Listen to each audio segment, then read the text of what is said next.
my name is Catherine. I'm from Norway originally, and I now feel more as a South African.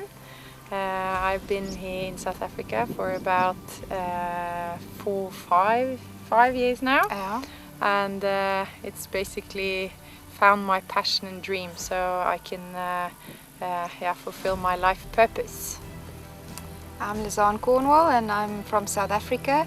I've been working with these animals for around about 10 years, and 3 years ago we decided we don't want to be involved in the industry that captive breeds and interacts and so forth, so both of us decided to start this sanctuary where we rather want to focus on rescuing animals out of bad situations, to give them a more natural captive life, to give them enrichment, to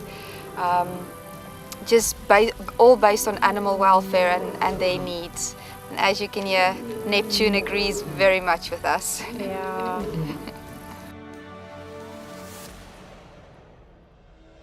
Yeah, so our story was basically I came from Norway as a volunteer 5 years ago, and I was kind of tricked into this volunteering and cub petting industry. And I found out on my third visit that actually the cubs that you're petting are ending up in a breeding facility, or actually even worse, to go to a hunting facility at the end of the day. And in this way our eyes opened, and we felt that there was a need to raise awareness, so as well as to create Panthera Africa for the animals and to give them a forever home. It's also to create an educational platform where people can come and learn.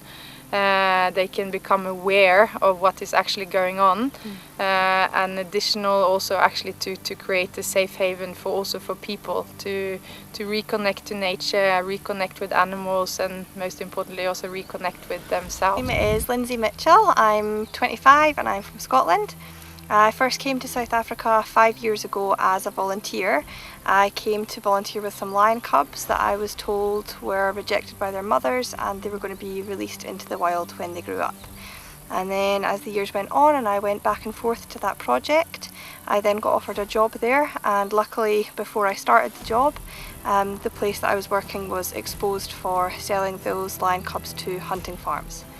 So then that's how I became aware of the canned hunting and breeding industry that goes on in South Africa with the big cats, especially the lions. And I then, of course, didn't want to go back to that place that I'd originally volunteered. So I started travelling and I worked at a sanctuary in America, and then I found Panthera Africa. And I was originally only meant to be here for 3 months, and almost 18 months later I'm still here. So yeah, I'm hoping to be here for as long as I can. I work as the volunteer coordinator, tour guide, animal carer, a bit of everything really.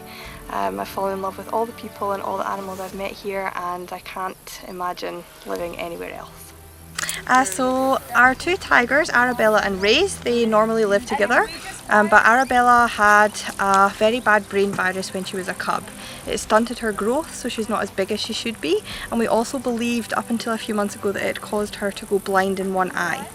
And then a few months ago, when our specialist vet came to spay Bella, he looked in her eyes and said, no, Bella is actually completely blind, and it's because of cataracts, which we believe is probably down to inbreeding. So a couple of weeks ago, Bella was taken to Cape Town and she had a special operation to remove the cataracts. The vet said that normally an operation like this would take about 45 minutes, but for Bella it took 2.5 hours. That's how bad the cataracts were. So those cataracts have now been removed, and she's had the last 2 weeks in a separate enclosure to recover on her own. And then yesterday the eye specialist came to visit her and gave her the all clear. So she's now being moved into her own home enclosure back to her best friend Raze.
it's going to take us some days to pick up everything and to realize everything, and yeah, bless.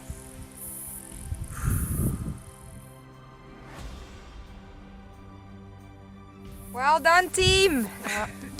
Well done. So we have tourists that visit our project, and we take them around on a personalized tour where we educate them and tell them about every animal's individual life story, how they came to be with us, some conservation facts of the wild, but as well as what's happening to these animals in captivity.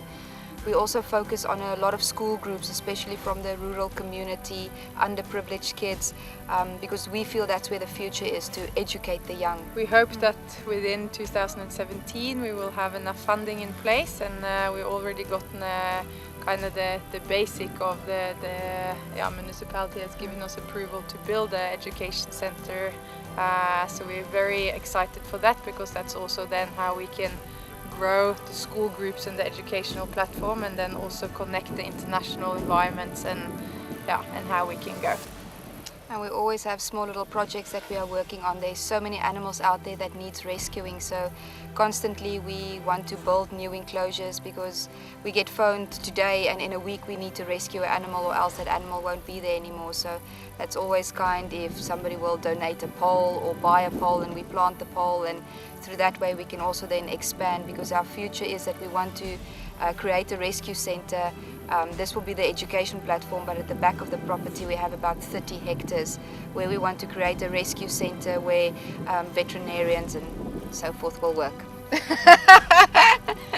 Well, the food source for the animals, that's always a huge thing. So if there's any people out there or any farmers out there, we kindly take in any horse, cow, chicken donations, antelope donations, preferably if the animal hasn't had any antibiotics or any painkillers and has died a natural death. And we're just a phone call away and we come and collect, and then it goes to the circle of life. We feed our animals with that. Yeah, and I think over the last year and a half, we opened in April, and since then we had about soon 8,000 people through here, and from those people we have been blessed with a lot of donations and sponsorships, and that makes it also possible for us to continue to build and expand. And like for instance now, today it's been a magical day. Because of donations we managed to have a eye surgery on one of our tigers, and just to be able to give a tiger her eyesight back and see her now walking into her new camp with just seeing her enclosure for the first time through her own eyes, it's amazing. So we're very grateful for all the help that we get, and all the lovely volunteers that come here for the volunteer program that we have, and it's a little piece of heaven on earth.